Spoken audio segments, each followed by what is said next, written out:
everyone. Hello. Welcome back to my YouTube channel. Welcome. Drum roll, clap, everything. All right. Welcome. If this is your first time here, my name is Yvonne, and this is Growing Women in Business, a platform where we share and showcase stories of successful women in business and just to educate and inspire other women. So thank you for coming. If you are not coming for the first time, thank you for coming again. And I'm so happy to have you guys here. Please subscribe and like, and even before at the beginning of this video, yes, subscribe. So hit, because don't say you do later, you forget. So please, if you are here now, please hit the subscribe button and like this video. All right, so today we're going to be interviewing somebody that I really look up to, someone I really admire, and her name is Ibukun Akinola. Yes, I am so excited about today's video, and I hope you guys are getting hyped up as I am, as I am giving you ginger. Hope you are getting hyped up. So please be excited. I will. You're gonna watch it, so it's fine. All right, so I hope you guys are doing really good. I hope your week has been good so far, and so please drop a comment or two, yeah, like and subscribe. Don't forget to subscribe, please. Thank you. So today I'm going to be interviewing Ibukun Akinola. Yay. So to introduce her, I'll be reading her bio now. So Ibukun Akinola is an entrepreneur and finance lead with over 7 years of experience in the Nigerian tech space, where she presently leads the customer finance team at Piggyvest, one of Africa's foremost financial technology company. Ibukun's entrepreneurial journey started in 2014 when, along with her co-founders, she started Push CV, an online recruitment platform aimed at bridging the gap between job seekers and employers of labor. In 2016, piggybank.ng, an online savings platform aimed at democratizing savings, was launched.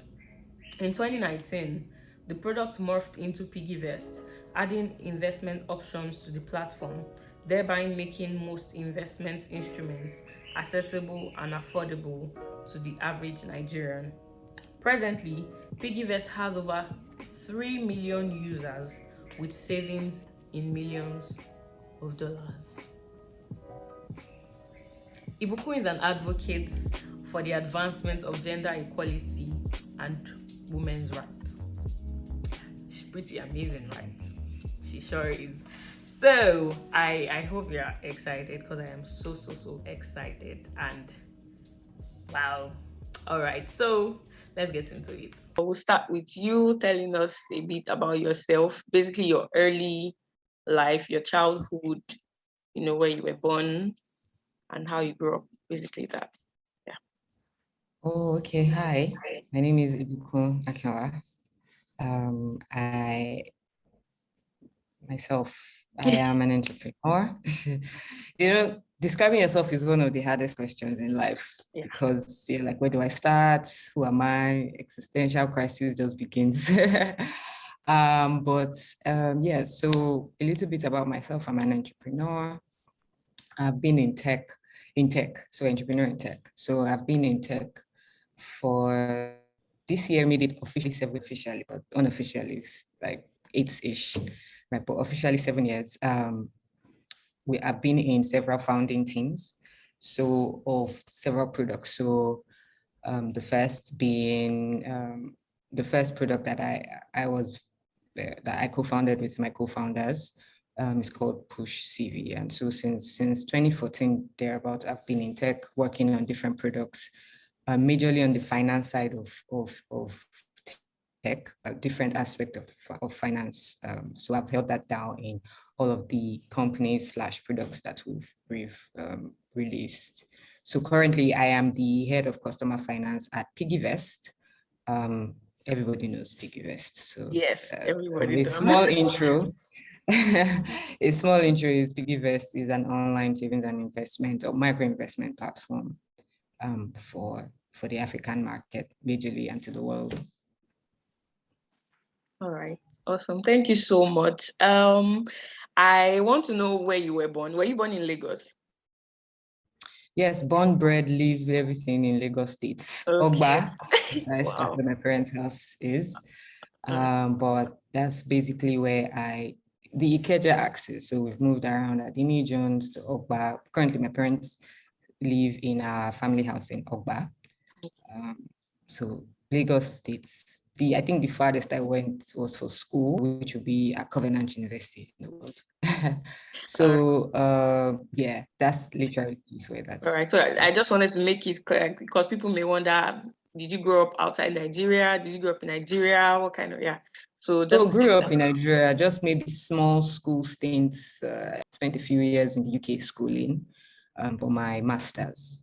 So apart from that, mostly Nigeria. Nigeria. All right. Thank you so much. So next question is, who was the most influential person in your life as a child and why? As a child. Like growing up, basically your growing, like your childhood years, child, teen, like growing up, basically. Who had the most influence in So your where life? does it stop? Where do you want me to stop in the answer? Because like when you say child, teens, Before maybe your up to like, career majorly started, like what formed your before my career. yeah, exactly. Formative years would definitely be my parents, my dad, my mom, family, close-knit. We're a very close-knit family on both sides. So both extended sides of my family are very close-knit. So I grew up with family, so a lot of cousins and all of that now would include nieces and nephews and all of those things. But currently, well, growing up, it was definitely my parents. My parents had like huge impact in my life. Then for school, it would be secondary school was definitely my proprietress. I wouldn't even lie, Mrs. Akiemejo of Dancehall High School. I went to Dancehall High School. Nice. And, seeing her, manage a lot of the things she did, especially at the time, which would have been so I went to school from 2000 to 2006. That's my secondary school. And so at the time, we're always either 1,000, 700 and something, and seeing her manage that and had some superpower of knowing who was and knew everyone and all of that. So, seeing her manage and dance whole story from one person to 10 people to, I'm sure there'll be a lot now. Yeah. All right. So yes, so that was that. So to my uni, the people that really how do I put it in uni? So obviously in uni, I had some mentors that that got me through that stage. One being Adasonia Peters. She was one of the how would you put it? Initial students of Covenant University that came back for her master's or PhD. She's currently, I think she's a professor now. She should be one now. And she literally mentored me. So her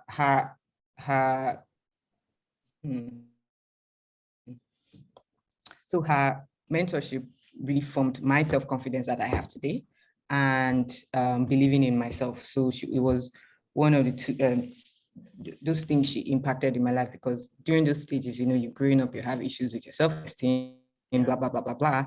So she was very, really, really, really important in those critical years in my uni. So her, and the second person would be in those times, Love Oedipo. So two of them I was really close to. So Love Oedipo Oga now, but Adasonia Peters and Love Oedipo Oga were my university years formation. Yes, so I think from there, I was just able to go through life majorly mentoring myself. Wow. Okay, we'll get to that. You mentioned earlier that you went to Covenant University. Yeah, so because I was going to ask what school you went to. So what did you study in Covenant University? In Covenant, I actually studied accounting. Nice. I studied accounting too. I think that's the answer. You studied accounting too, great. Yeah, I did. All right. So before I come back to ask you if that's what you're doing now and all that, I want to ask about your NYSC year. You served. Okay. Did you serve? I did serve Oh, you served. Nigeria. Oh, where did you serve? I served in Gombe State. I spent, yes, I actually did. I spent the whole year there, and it was also very, very instrumental in my life. So nobody wanted me to go. I didn't want to go. Just like it's like maybe God was like, sorry, no other choice, just go. And I definitely made some lifelong friends that I have now. I got into teaching, so I taught for the whole year. Made me have my heart set on some of the things I know about the North now. Were things I learned there. I don't remember any Hausa thing, right? Because it's been a minute. So I think I served in 2010, 2011. So that's like a decade now. So it's been a while, right? So there I knew that I could teach. And I was very in tune with the students. I served in the town. So even though it was in the town and majorly it wasn't really very nothing wahala, right? But some of the issues still spilled. I still had young girls that were still married off to older men. At the time, was also a very big. The first one as an adult that I experienced the election crisis in Nigeria. So I served and had to go and do poly units stuff in a village. So Dabafulani to be precise. So I was in the village. So I saw bribery, like all those election. Yeah, so I saw it. I had to excuse myself because I didn't want to be a part of the problem. So I didn't collect like any money, but obviously I had people that, as the NYSC officer, you're like the highest ranking in the collection area, but I didn't. And then seeing that there was no way in Nigeria, it's just do your own thing, because that you're doing your own thing doesn't mean everybody is going to align. So I saw the crisis. It was a near-death experience for me, like for the first time facing like being killed. Right. It's one story that I've put in like the back of my memory, because coming back from serving and in the village to do the election thing, and I was almost beaten up, if not for the grace of God on the life of the Okada person that was driving me, and him being a Christian at the time. I just knew he was a Christian because of first of all, his name. So I was as in the middle of the mob. So, that was just very, I'm just remembering this, and it's just weird. That's traumatic, really. It's quite traumatic. My dad wanted me to leave the States like the next day, but I'm like, where do you want me to pass? It's not like you land private jet on the ceiling. Right. So I also saw the love that Nigerians had despite religion and all of that. So even though it was an election crisis, it became a religious crisis. And seeing, so it was also in NYSC, I figured that I thought like Christians were like all like one body of Christianity. So I didn't know there was like Catholic, and then there was Pentecostal Christian groups and different pockets of. So when you go to Covenant, you are kind of shielded in all these church things. You are going to live in faith. You don't have a choice, right? So, but covering out different fellowships at different centers and all that. So during those periods, we all gathered, plus Catholic, plus everybody gathered in the house that we're all staying. I was staying in the NYC house, the NCCF house. So I was there all through my 1 year. So I was there and seeing the love Nigerians had, right? Even Muslim, then discovered that even in Muslim area, I think this is just a kind of worms you open with this NYC question. Even with the Muslims, so there was because Yoruba, so there's Yoruba Muslim and then there is Hausa Muslim, and there's also like a great divide in that. So that was what I experienced there. So I saw a lot of Yoruba Muslims also being killed, but also they were attacked. They went to attack them in their space where they were lodging. So they also then came. So imagine Muslims, Catholics, Christians, everybody living in the same house. For that period of time, it was, yeah. So those years, I learned that don't die for this country. Unity, people. We saw the men, having to watch, like have watchtowers. So they will do water in the night, then the women will do during the day. Wow. And so this was for a few months. I was lucky enough to leave Gombe State. I came back to Lagos. I was able to even do, I think, my gubernatorial voting here in Lagos. And in that polling unit, everybody was like, where have you been? Blah, blah. The person was trying to be like, why are you just coming? And I'm like, I'm coming from Gombe State. And my dad just freaked out, was shouting, she nearly died. She did blah, blah, blah. They don't know. Am I going back to Gombe State? I said, yes. Oh my God. They wanted to kill me. They're like, why? Why are you going back? I said, I left my things.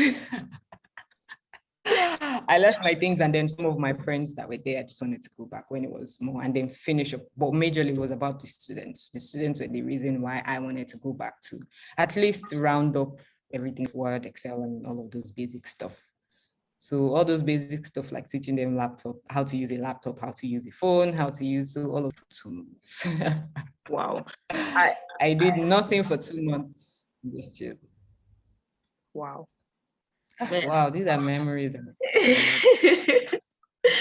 Well, I feel like it's really important how you're like explaining these things, because some people have very boring NYSC period. Like that year is like very uneventful. So it's like, I feel like people that have had eventful years, there is that 1 year can be there are things you can do in that 1 year, or you can experience that you would never forget. So many times I see people, even my NYC, I was like, oh, 1 year.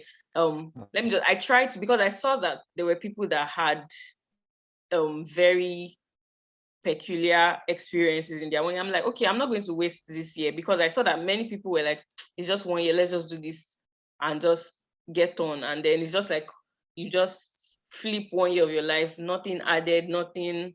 And so I was very, very, I like to see stories like this where people can learn that 1 year is, you can use it to do a lot, actually.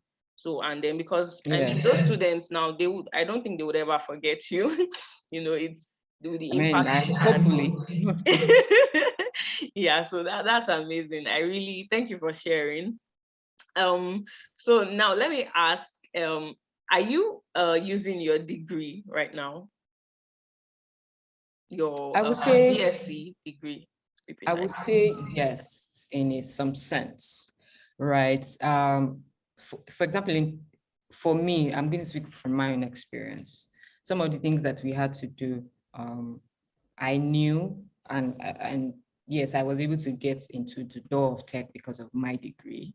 I used it to the best of my ability. Even for my accounting degree, I didn't, to be honest, just because my dad was an accountant, it's not like I grew up, I was passionate about numbers or something. Even till now, crunching numbers is still very, right? But I mean, you have to work. But I think I was just lucky enough to get into tech, to be honest, and is the reason why I enjoy doing what I'm doing with the people that I am doing it with. That's the fun part of it, doing it every day with people that I love and I have taken as family. So in my organogram of people that are important to me in my life would be definitely my parents, and I'm married, so my spouse, my spouse is very, very important to me. It's very, very important to me, right? He's like ranking, yeah. I'm not talking about I just used to be young, so let's not even go there. Hard guy in the mud. What do you say? Hard guy in the mud. In the mud, in the mud, the very much. So yes. So that, and then, so it would be my family, which would be my spouse, my parents, my siblings, and then the people that I work with. So 7 of us that started doing this work in tech. And we've been doing it for almost a decade now. Is the reason why I would say, I love what I do, right? So am I using my degree? Because all of the knowledge that I had from school and some of the things that I had to do. So I learned from school and I did and I currently do now. Right? Yes. All right. So yes, you are using your degree. Thank you. When when I was in school, I know that there were people that knew like exactly what they wanted to do. Like in school, if you ask them, like, you don't even need to do me, I'll still be like, well, I think, but Those there ones are are some people superheroes. that I knew that, okay, once I leave school, I want to work here, or I want to start they knew like for sure. So I want to know, were you like that? Did you always know No, like what no, exactly you no, wanted to no. do? You didn't. So Nah. how did you, how, because I know that that period before, we have a couple of months before NYSC after school, and then after NYSC, if you don't get a job that maybe retains you after that, you serve in and then retains you after, there's a period of, oh, okay, if you don't already know what you want to do, you're just at home, or like you're not doing. So how did you figure out what you wanted to do, and how that period of your life of saying, oh, of figuring it out, how was it for you? Okay. I think, to be honest, I'm just going to be very honest and say it was just sheer luck for me. In school, I think nobody really, I mean, all those people that know what they want to do and all of that, I guess they're superheroes and they know something that most people don't know. But for me, it was just really winging those years. Just let me finish school. I got into finance and accounting because my dad is a super smart finance guy. And my lesson teacher is like, okay, so just follow your dad's footsteps with accounting. Nobody really cares what your passion is. If I wasn't, crunching numbers, I'd probably be playing basketball. I used to play basketball in those days. Wow. So in my head, if it was like, what do I want to do? I was going to be a basketball player. And every school that I was in up until service, I was even in Gombe State team for a minute. Wow. So I did that. So if there was what, I thought I was going to be able to do, it was going to be that. Right. But I think just going through, and I think I was just very lucky to have good friends. So I didn't have any friend that was what we call wayward. When you grow up, you then understand that wayward is relative. But what we're taught as being wayward, I didn't have many of those or any of those friends. I had friends that were also very serious. I had friends because I'm Christian. So in my school days, I went to Covenant too. So I had Christian friends around, right? I also had people that I think all of us were just kind of just having an idea what we wanted to do. I remember some of our close friends, my close friends then back in the day, Chiamaka wanted to be something. She was going to be serious. Funto wanted to be the first chairman of ICANN or something like that. I wanted to play basketball, and they all just, Ibukun and Muji. So 5 of us then from my 100 to 400 level, we were really close, and all of us are doing relatively not anything we wanted to do. Ibukun now is the CEO of June Luxury. It's a luxury brand for, fashion and all of those things. Not something that we, I've guessed. to think that I am the one that is still when we get together, twice a year, and being it's you that is the serious one now. It's me that is everybody is just so Chiamaka worked in the bank for a long time. She's now currently the CEO of Fabrics.ng, right? She's also in tech too with me. Funto, everybody knows Funto Ebue, so Funto was going to be the ICANN chairman and all that. She started the accounting, she chattered, but now she's a celebrity life. Moji Shonde I remember Moji was in the US. She's balling, I think she's in the US currently. So everybody just was winging it. I don't currently know anybody that has stuck to a 5-year plan. I don't know. Maybe I'm the unserious one, but I don't know anybody that has said in 5 years, I want to beat this, or I'm going, I mean, at least when we were younger. Now, as an adult and you've chosen your path, yes, you can project. And it doesn't really have to be to the letter T. There's always going to be flexible. I haven't stuck to the same plan. Like I said, the unserious one. So I definitely think I am the unserious one. I don't think, let me just speak for myself. So I haven't stuck to any 5-year plan. Things that come, and so far the foundation is the same for me. It can be very flexible. I didn't think 10 years ago that I would be 30 and work in tech. I thought I was going to be playing basketball, like I said. So, but now I am very grateful for where I am now. And I think I was just very lucky to meet the people that I work with at the time when I did. And we've been able to form something really great.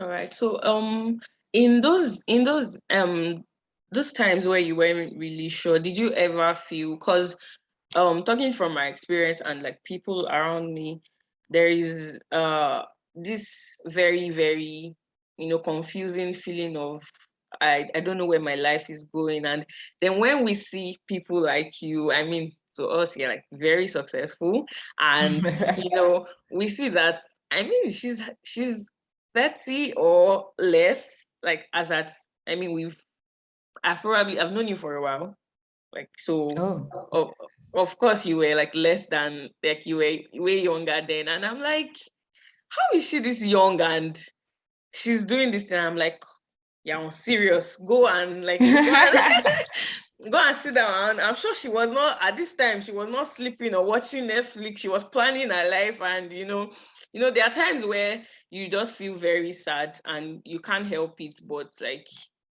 so I want to know if you ever, because now people see you like this and they don't know if you ever felt sad or down, or I don't want to say depressed in quote, but if you were ever really worried about, or did you, from, as you said, you didn't exactly know that you were going to be here, or like, so I just want people to be able to know that this year 7 wasn't year 1 or wasn't year 0. So please help elaborate on that. Oh, okay. I wish everybody knew that nobody has this figured out. So when you see young people, and I think a lot of it is all those 30 under 30 and, awards and all of that. I've been privileged to have my friends who are the co-founders of Piggyvest now do that, achieve a lot of those things. I have a couple of awards myself, but people just give you awards like, oh, you just see someone's Wednesday crush or something like that. And, today come and pick up this plaque, or thank you for being a judge in this competition, or come and speak at my event, or and everybody just believes that this person woke up and said, I'm going to speak, I'm going to win 100 awards before I am this. And it's good to have all of those. I think it's good to plan. And I think as we grow and we have more knowledge, so we don't make the mistakes that the previous generation made. So I also believe that people coming up can have can see the mistakes of others and quickly learn. However, I don't know, I have my close knit of friends and we cry almost every day. We're all figuring out. Do you mean you cried or you cry? Oh, it's an ongoing. Wow. It's an ongoing thing. Everybody is trying to grow.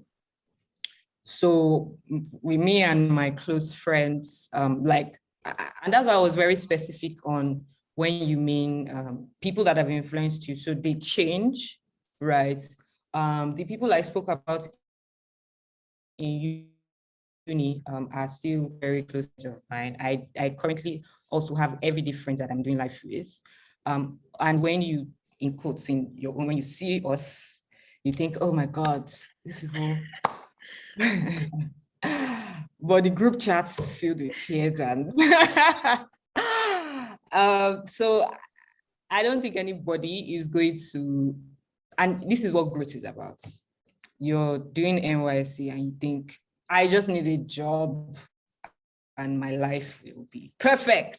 I can tell you, for someone that's been working for 7+ years, it's not going to be perfect. It's not going to be perfect. You have different goals. So you've achieved one, and all of a sudden it doesn't feel like anything. You want to achieve something else. And you see your mates, you see people younger than you, especially if you're in tech. So like now, as a 30-year-old in tech, I already know that I'm old. And so you see, and then you see, I mean, there was a time you look back and you see the people creating stuff and they're 19, they're 20, and you're like, what was I doing? And you see like with the intensity that they are creating stuff with, and you're fired up. It's like fire in your bones. Like, these kids are not going to come and make me feel like I'm not doing anything, right? So every day is new challenges. What we see as growth, we've never been there. So you're walking into something new every day. So there's always sadness. If it's sadness, you'll be sad probably for the whole of your career, because it's growth. So if you're comfortable for a long time, there's a problem. It means you're not growing. It means you're not expanding. So find your group of friends I have my group of friends. I don't know how I currently will do life without them, because we are all in, okay, so now these, my friends are also in tech with me. So it's kind of it's easier. I do also have very close friends that are outside of tech. So, but career-wise, and they have become my life friends. So we mumble everything together, up to boyfriend, partners, whatever, right? And so career growth, we send each other stuff to read. We do like knowledge sprints. One of my close friends went to Italy to Madrid now for her master. So I'm not going to see her. I don't know when next I'm going to see this, my close friend that we're crying together. So she has forged now she's there, and there is, what am I doing? Everybody's like, fantastic. It looks like you figured this thing out. It's not true. It's not true at all. I think just if you know what is important to you, and you knowing that you're living a life, you're serving others, you're happy, you're serving yourself. If you're religious like me, you are serving God in the way is okay for you and him. And if you have a family, that is also very important to you, and your self-worth. That's basically, because your career can change. Something can happen. You can start your own thing. You can be an executor. You can be a leader, a thought leader. You can be a founder. You can be anything, really. But sticking to that is just very important. Just look for what is important inside you, because all of these things are just things around. It's just like the iPhone, man. Like, just you think, oh, I have the latest, and Tim Cook is like, sorry. You just have to find out what is important to you and stick to whatever is your North Star, and just follow that. If you think I don't think, and I think probably my generation is doing a better job in explaining this, because I think our parents didn't do a good job in doing that. So we just thought once we achieve this thing, we're fine. But then you get there and you're like, why am I sad and depressed and crying and all of that? Yeah. So I think my generation is doing a better job. The millennials are doing a better job. So Gen Zs have more stories to yeah, that's amazing, because I mean, when I was in school, I thought, oh, once I graduate, that's just the end. Like, I just want to graduate. And then after that, I'm like, okay, let me just get one job, and then I'm fine. And then even, oh my God, like it keeps going on and on and on and on. So thank you so much for explaining that. We'll come back to a similar question, but for now, let's just take a brief jump into your career and what you currently do. You've given us a rundown already, like along the line of your current, and from what I got, that means you've been in the same industry since you left school till now, all the 7-8 years, right? Okay, so there's been no switch. No, okay. So I was asking, what struggles did you face? You can give us general examples, but we all would also like some specifically because of your gender, or like because you are a woman, because you're female. Yeah. So you can just tell us as much as you want. But yeah, you can give us a background of what you do if you would like to say more on that. We already have some information from everything you've said so far. Okay. Yeah. Okay. So, like I said, I have been working in tech and the same company for a week. We co-founded the company together, and we have. So my co-founders are Odunayo Iwini, Joshua Chibueze, Somto Chukwu Ifezwe, Terry Kanu, and Nonso Igo, Ayokole Akinola, who is my brother, and I. So we started our first company with Push CV. Then when Piggyvest came out, Odun Sumto and Josh are the co-founders of Piggyvest. And so we've all been working together. Before Piggyvest, we did several products that have failed. So I'm very comfortable with failure. Very, very comfortable with failure. It's something that we all have learned over the years. So after Push CV and the success we had in 2015-ish, we had like this big boom, and we're like, time. If you get to meet Somto, Somto wants to take over the world, and it's so interesting. You know, I'm for one very lucky. I am very lucky to be one of his partners. I don't even take it. It's one of my life. How will I put it? One of the greatest achievements of my life is knowing that I work with someone like that. And Odun is a genius working with like Odun. Oh my God, the last 8 years of my life, I have enjoyed working with them, because building stuff together that changes and is very that changes people's life and is very important to people's life is one of my greatest achievements in life. So one of our struggles is failure, man. We failed a lot. I mean, so imagine being really successful and then just failing at every other thing. I hope everybody's hearing this. They failed a lot. So we failed a lot. We had, after Push TV, we had different products, 500 dishes. In short, with 500 dishes, it was gaining the same momentum with Push TV. We're on different tech lists as the startup to watch out, the product to watch. We did 3 food fests in Lagos State.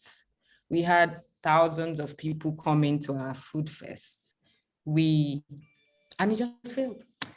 It failed. And the business that we wanted to do with 500 dishes was connect people that were, so homemade food for people to buy homemade food. So connecting the chefs to the people. We're very good at B2C products. We've succeeded at it so much.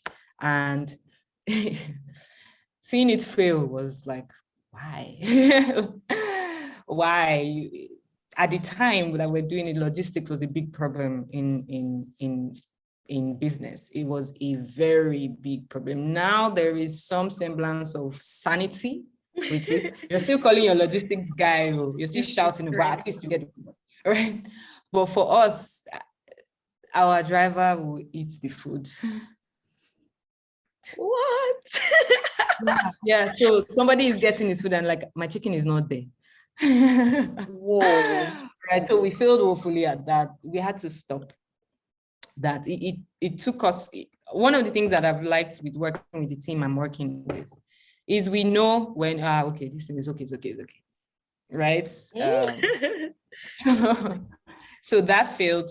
We had 99 staff too that failed. We had household. Man, wow.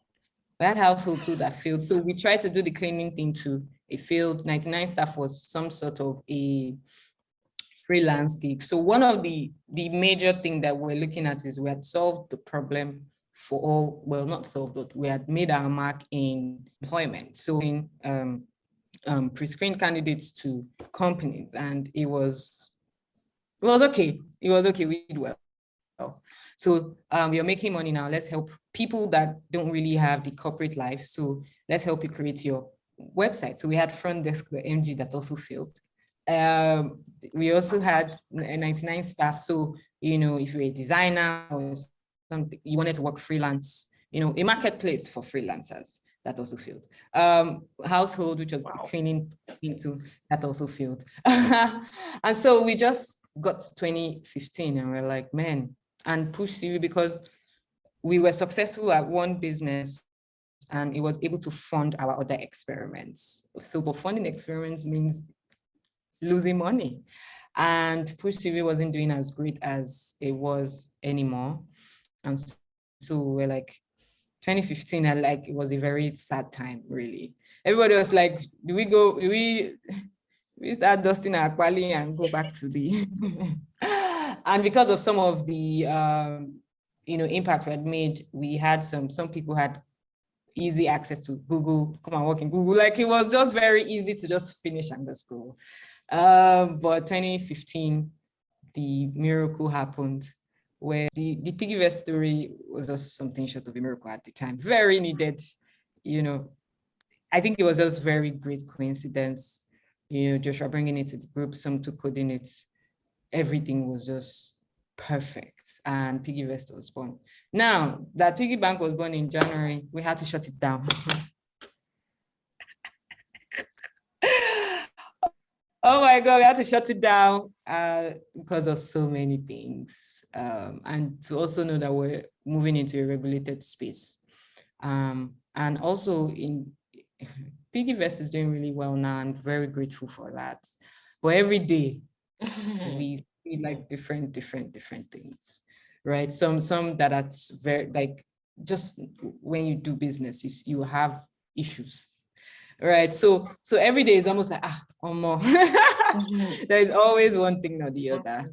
Right. So one of the struggles, definitely failure. With gender, I've been very lucky to have, all of us are millennials. So there is nothing like female anything where I work as our close knit. Outside, that's another thing. You know, that's just another thing, really. And it's sad when you really think about it. You hear my friend, when my friend and my partner Odun, when she speaks very passionately about it, you'd see it's one of the reasons why different women's organization and different women's empowerment had to come. And sure, women empowerment is not even the issue anymore. We have power. It's now more of executing, right? And very grateful to my friend that has done so many things for women.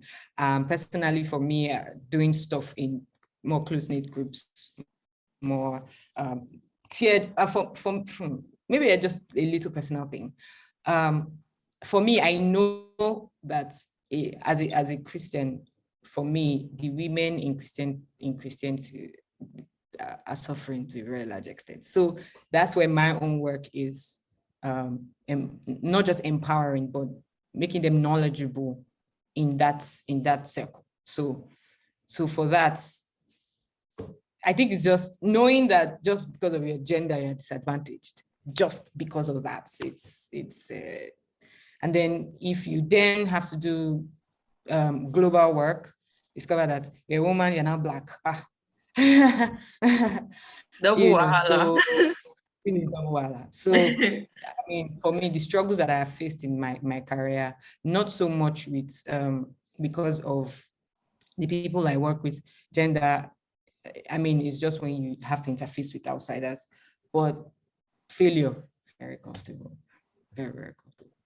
So what's your, would I say, coping mechanism? How do you, going forward or after, like when you had that experience, happen to you over and over again, how did you now develop some sort of shock or coping mechanism? How do you deal with it and not stay there and say, okay, it failed, then let's go back, like let's end it? So how do you forge ahead? How do you move forward? How do you move on?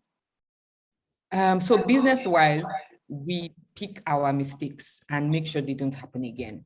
So we knew from Push CV, we made a lot of mistakes.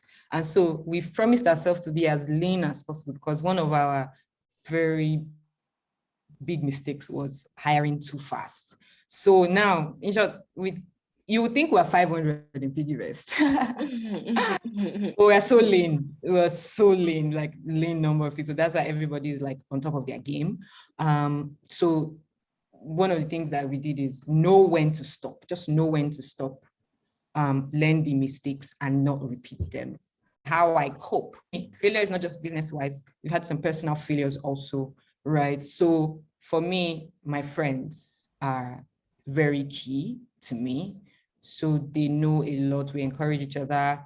Send a few. So one of my favorite things to do is, quack tales. So my friends are always sending quack tales for like, clear your head, relax. We encourage each other. We spoil each other. So one of the coping mechanisms for me is making sure. So for me, when I want to get out of my sad state, is to make my friends happy. I'm purposely not talking about my spouse, because this is not the forum for it. I'm just going to go. I'm just going to go off points, right? But he, for example, he's one of my very solid rocks. So he's seeing me being able to be vulnerable and vice versa. So he knows all the secret, everything he knows. Like, he's very aware. Right, but one of also making someone else happy. So I splurge on my friends. I, get them nice things.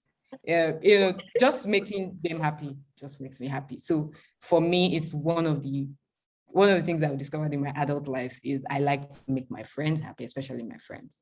So that helps me in getting out of my, my own sad state. And I do have friends that are also very reciprocal. So it's kind of a competition really at this point. Right. So yes, so that's how I do cope. I don't watch a lot of TV. We don't have TVs in the house, to be honest. It never really is on. Maybe a lot of the times during the pandemic, the TV will be on just for service. Like, let's just watch service and move on. So either. So maybe I would Netflix sometimes to clear my head, or I will binge on some shows that I love. So even though I don't watch a lot of TVs, I do love some shows. So things like Grey's Anatomy, I'll probably not watch a season because I know I will be tired in some time and I will just watch episode 1, 2. And if you're a Grey's Anatomy fan, we don't do 8 episodes, no. It has to be like 20 something. So we watch episode 1 to 20 something. I'll use like one whole weekend to watch it. We are, but the kind of work I do, there is no rest. Nobody is going to be hearing my money that you're resting. I don't get it, right? So there is no rest, right? So we are always mixing everything up. So my coping mechanism definitely is my family, my friends, my God, and the people that I work with. Those are the people that gets me through. Yeah. All right, thank you so much. I think from personally now, I've picked something from everything from all we've discussed so far. I see that you are very big on relationships and like friendships, relationships. Yeah, sadly. I can tell.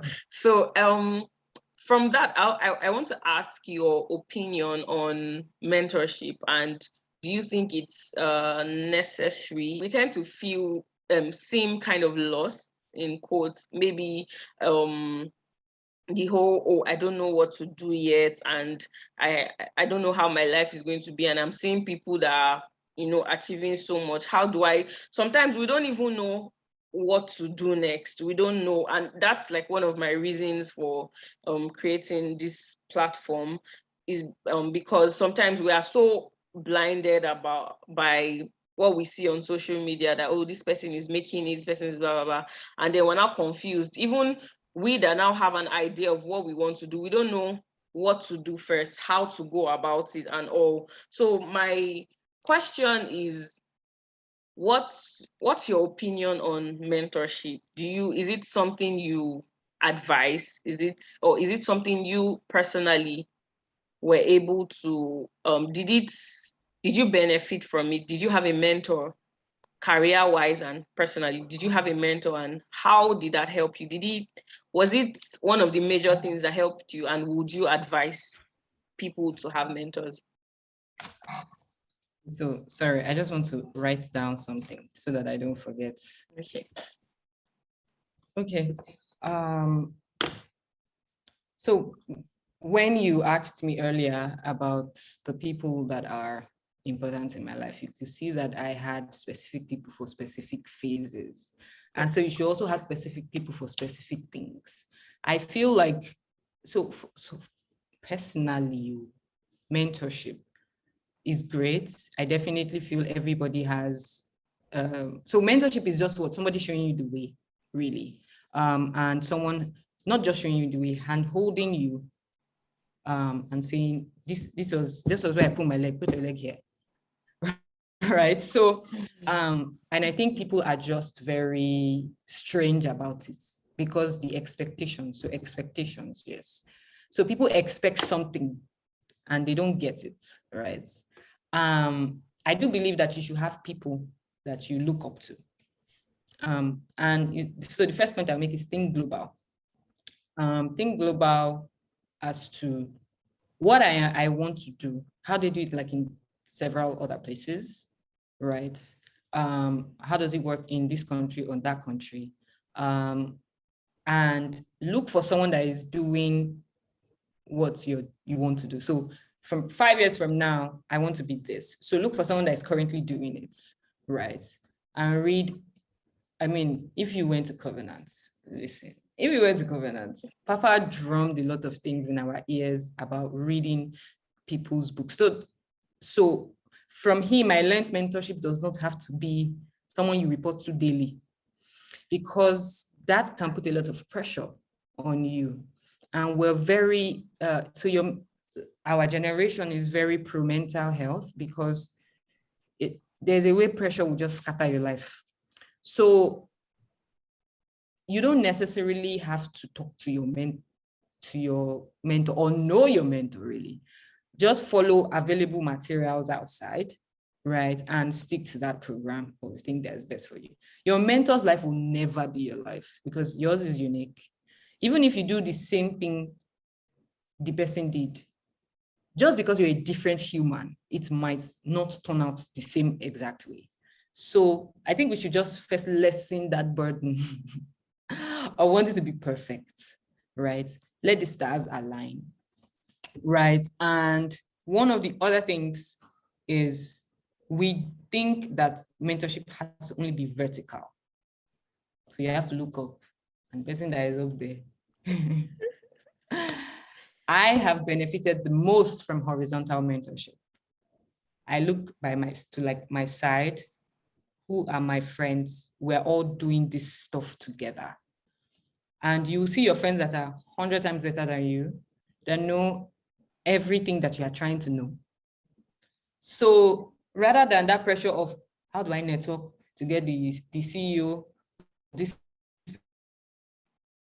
of the company tell me, just look around you. Maybe your friend who will be a CEO the next day, maybe you yourself will be a CEO the next day, but he's learning something. He knows something that you probably don't know. And for me, maybe that's why I'm big on relationships, because I've just looked around. I've looked around, for example, I'll be very personal in this one. When we started, I asked a lot of questions from my friends. In short, Odun is like my working Wikipedia. Like before I Google something, I'll first ask Odun, like, yo, what's this? Right, so for me, I have learned a lot personally. I'm saying my own story. So personally, I have learned from horizontal, like I've been mentored by my peers, right? Yes, we're all figuring this thing out together, but here's what I know. You probably don't know. And we share knowledge. By the time you share knowledge, everybody knows the same thing, right? So guidance, so those people can be your regular check-ins, like you're doing about it, and your vertical ones, because all the issues with mentorship, my mentor does not have my time. Your mentor will not have your time. Your mentor has his life is doing. Your mentor is also figuring things out. So having to also drag you along might be a problem. So for me, everything you need to get it from horizon, like just make sure that your peers were all like knowledgeable together, right? See, even with my friends that we do vibes, a lot of vibes, we do a lot of sending links. God, that friendship has put me on my toes. Everybody is reading one article or the other. Everybody is sending, and I personally have learned a lot from my own peers. So looking up this is what I know. So even when you're coming to your mentor prepared. Your mentor is not thinking of teaching you, but just guiding. Oh, this is what you know. Okay. So when you're going for this meeting, he's not telling you what to say inside the meeting, right? He's telling you maybe have this, say this thing from experience. They'll probably not give this loan if you say this, and this. So your mentor is not teaching you how to write investment documents or teaching you how to all those things. Go and learn it from your peers, right? So that's how I have approached my own career. Horizontally, I have learned everything I know, and just being guided by people that are ahead of me. So I have a few bonds that I look up to. For example, Banjo is somebody that I like. My God, she's really killing this thing, right? And she's been in her career. She's in consulting, right? And she's consulted for different industries. I'm in tech, right? And just looking at her fashion, her career, her life, and all of that, I don't have to go and report to her every 30 days, right? But learning from my own peers have been very, very, and I feel mentorship is necessary. It's just how are you being mentored, right? And your expectations. So if you already know that, let me learn on all I can learn by myself and just be guided by someone, that I think that will, because a lot of us are, especially like my generation, the millennials and the generation after us, are kind of sad about this mentorship thing because nobody is really getting it. So you see you're expecting to be like your mentor the same way, but your mentor isn't really guiding you as you would like. So learn everything you can from your peers and just look for some sort of guidance from your mentor. That's my own take on mentorship. Thank you so much. I apologize. As you can tell, lights went out, so sorry about that. So thank you so much. I that's what you shared on mentorship is I think is very profound, because most times, and sometimes we tend to get lazy when we are looking for mentors. We just want someone that would show us, okay, this is where you should go, say this, like just pinpoint everything out for us like that. So I feel like if you cannot access someone directly, physically, someone you can talk to every day, there are a lot of materials outside, like you mentioned, books. People have books you can read. And then there is this, and which is like one of the major reasons I am doing this. There are things you are going to share here today that I am sure would give people's lives a turnaround. If they've been thinking this way before, they would now understand that, oh, I shouldn't think like this. And so thank you so much for sharing. And another thing you said that stood out for me was like your mentor too is figuring something out. So it seems as though the figuring out never really ends, right? Never really ends. Yeah, so we should just take it one step at a time. So thank you At a so time. much. So my next question would be, for specifically for people in tech, or people that are aspiring to be in tech, what is one advice that you would give to them, people that are just starting specifically in tech? So what's one advice you would give to them? Read a lot. So one of the things I've learned in tech is you can be crunching numbers. Well, maybe me, as far where I work and the kind of environment I work in. Yeah, you can. Your day to day is nice, but there is because you're trying to deliver something. So it's just products, right? So your product needs to be good. So you need to know everything there is to know about the market you're serving, the operations around the product, especially if you're going to be, to maybe either co-found, or be in management level of these kind of companies. You need to know everything or something about everything. And it's one of, when you work with geniuses, you don't have the luxury of just being lax, right? So for me, if I will even speak to myself as I was entering, as I would tell myself, like, you have a lot to learn. So ask questions. Oh my God, I wasn't ashamed. And even in my group, I am the oldest. I am the oldest in my group. So it didn't matter to me. I didn't care.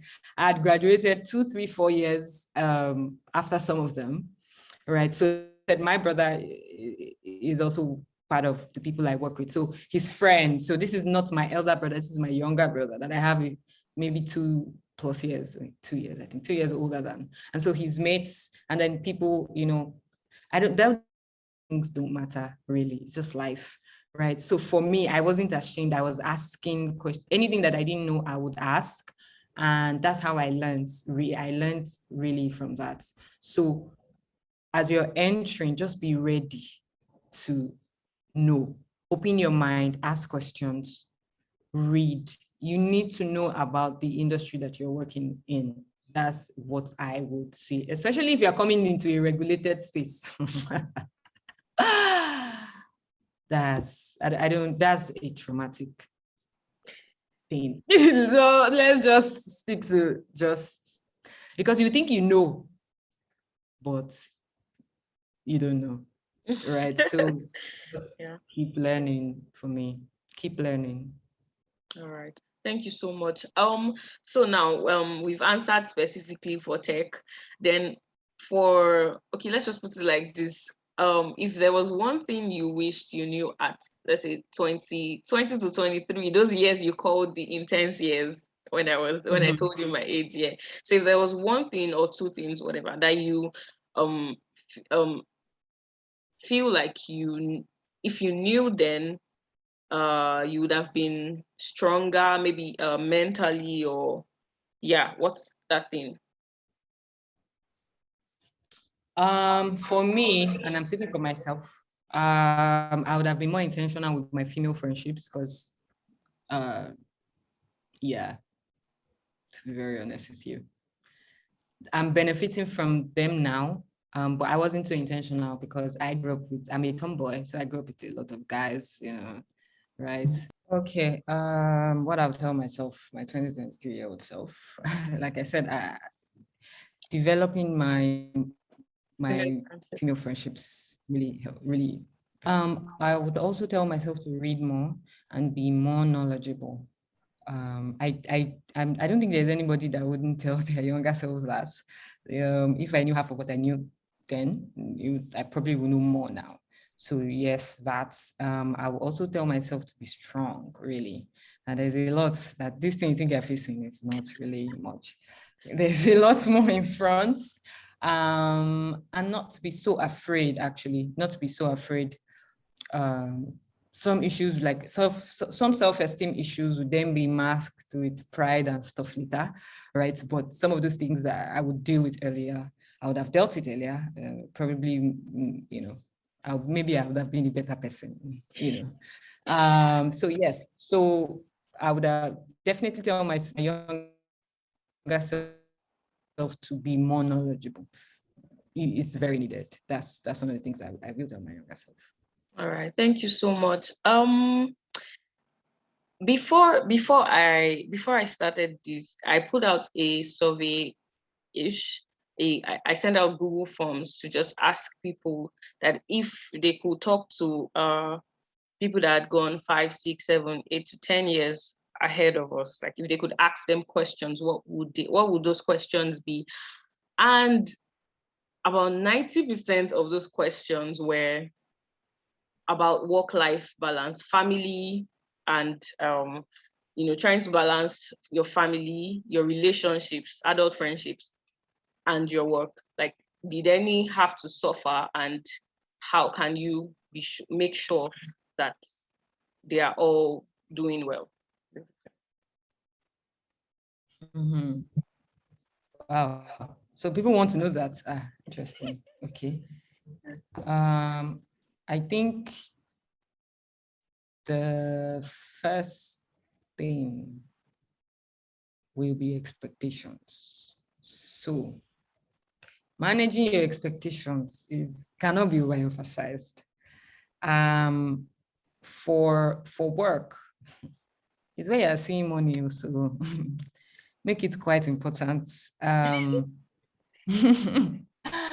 for me, and I don't think anybody figures it out like completely. You just find a good structure. For my friends and I, we try to know each other's expectations of the relationships or the relationship. And what do you expect from me? What do I expect from you? Okay, this is what I can do.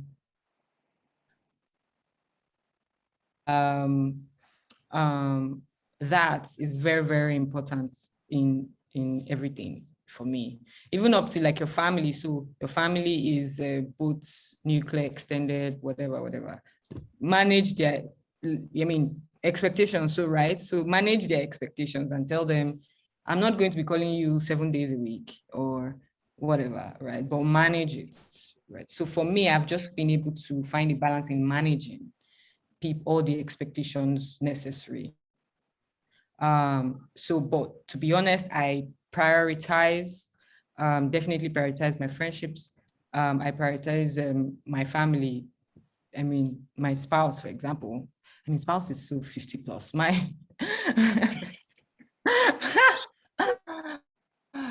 husband and I, my partner and I are we manage each other's expectations. We know what to expect. We know what we want, any of those things is working perfectly for us. So I've just been able to manage expectations, really. That's what I would say has been the way I've been able to balance. So people are angry because their expectations are not being met. So if you know what you expect from somebody, you can manage it, or you can then negotiate and say, this is what I can do, this is what I can do. So there will not be strife and all of that stuff. So that's how I've been able to work on mine. Thank you so much. So the last advice we're asking from you today is concerning the whole feeling of pressure and uncertainty about the future, which is the major reason why this platform was created. Is what advice would you give to our generation, the younger generation, like coming up, on pressure and just trying to live with uncertainty of, oh, will I blow, will I not blow, and dealing with that pressure? Like I said, I think just knowing that everybody is figuring it out is some sort of comfort. So you're not going to get to 30 and your life is going to be figured out. No, you are going to, in short, it's now extra pressure. I can tell you for free, what you think is pressure now, there is more coming, right? So manage yourself, manage your feelings, manage your mental health. You need to be strong mentally. In short, I prioritize mental health than physical health, because your mind controls your physical body at this point. Because if you're not well mentally, you can have 100 packs and be as fit as anything, but you can't move because your engine is down. So less pressure, because you will never be, in quotes, I don't want to use the word I want to use. I'm trying to be very careful. You will never be satisfied, in quotes, with anything you have, because your taste is going to increase as you age. People think, oh, they are humble because they don't have money to buy the things they really want. Let small change enter your hand. You will know Oh God. whether you're really humble or whether I'm very minimalist. That's a lie. So people think, oh, I'm not outrageous. First, have maybe a couple of hundreds of millions sitting in your account. You know whether you are an outgoing person. Right. So all of those things, you would have to manage yourself as you grow up. Everybody is figuring it out. So that you're figuring it out doesn't make you abnormal. In short, it's the most normal thing, right? So if you want to achieve something, have a plan, have a working plan. Some people have unreasonable plans. Some people have unachievable plans. Have a reasonable plan. If you want to work in a certain place, know everything there is to know about it. Be knowledgeable so that when you even get the opportunity, be so pressured, right? Everybody struggles with one level of imposter syndrome or the other. Everybody struggles with the anxiety of not knowing. Everybody struggles with the anxiety of not doing your job well. Everybody struggles. So it's not new. You're in good company. You're normal. You're normal. And just find like your working mechanism. You will grow old. You grow older. You will, if God blesses you to grow old, that's fine, but you always be older. So you always find new experiences. New things are going to come and scatter your perfect plan. If you wanted to get a job at maybe one of the big fours or one of the big tech companies, you get it. Then there's pressure to make it work. There is pressure of, oh, you got, maybe your salary was double. Then as you double your salary, you double your tastes. And in a matter of weeks, you find out your salary is no longer enough. And it's a lot. Just take your time. Good day, okay. No rush. Exactly. Thank you so much. Thank you. So that brings an end to all my questions actually. And I don't know if there's anything you would just want to say. No questions, nothing, to just wrap up the whole. Oh, I think I just thank you for having me here. It's always nice when I get to tell the story, my story, and all of that is very interesting. And I like to do this. Thank you very much. Thank you. Well, so if you've gotten to this part of the video, I want to say thank you for watching this far. Thank you for watching till the end, really. And I'm sure you learned a lot, because I did learn a lot, and I am so grateful for that. Thank you, IBK. Yeah, so if you learned a lot, please let me know in the comment section. I really want to hear from you and talk with you actually. So please leave a comment or two. Please like the video and subscribe to this channel. Please subscribe. So please like and comment. I'll be expecting to see your comments. Yes, so like the video. All right, bye. Thank you for watching and see you soon.